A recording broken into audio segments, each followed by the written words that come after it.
Laparoscopy से related एक question आता है कि अगर पहले ऑपरेशंस हुए हों या इन पर्टिकुलर किसी के पहले सिजेरियन सेक्शंस हुए हों,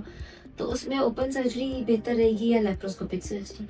बहुत सारी कंडीशंस गायनी के अंदर ऐसी होती हैं जिसमें आपको ब्लैडर के पास जाकर रिट्रैक्ट करना पड़ता है, यानी कि मसाने को थोड़ा पीछे करके बच्चेदानी के ऊपर से कई दफ़ा रसौली निकालनी या कई दफ़ा बच्चेदानी निकालने का ऑपरेशन करना होता है। ऐसी सूरत हाल में अगर किसी लड़की का पहले ऑपरेशन हुए हुए हैं जैसे कि सिजेरियन सेक्शन, और एक्सपेक्टेड है कि ब्लैडर थोड़ा आकर जुड़ा होगा क्योंकि वहीं पे ही ऑपरेशन से बेबी निकाला जाता है सिजेरियन में,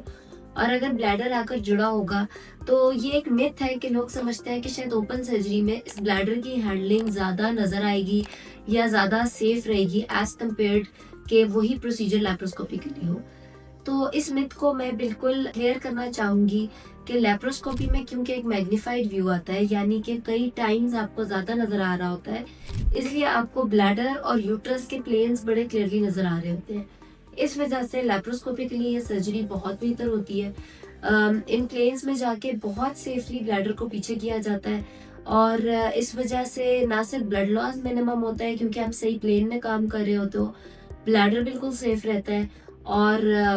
यूट्रस को मैक्सिमम सेफ तरीके से या तो रिमूव या फिर कोई रसौली हो तो बहुत सेफली रिमूव करके बड़ी नीट और क्लीन सूचरिंग वहाँ पर की जाती है। तो डेफिनेटली अगर किसी के पहले ऑपरेशन हुए हुए हैं, खास तौर पे सिजेरियन सेक्शन, उनके केस में तो लेप्रोस्कोपी बहुत बेहतर है। सेकेंडली ये कि अगर और ऑपरेशन हुए हैं जैसे कि पहले फाइब्रोइड निकालने वाली सर्जरी या कोई और रसौली की सर्जरी या सिस्ट की सर्जरी,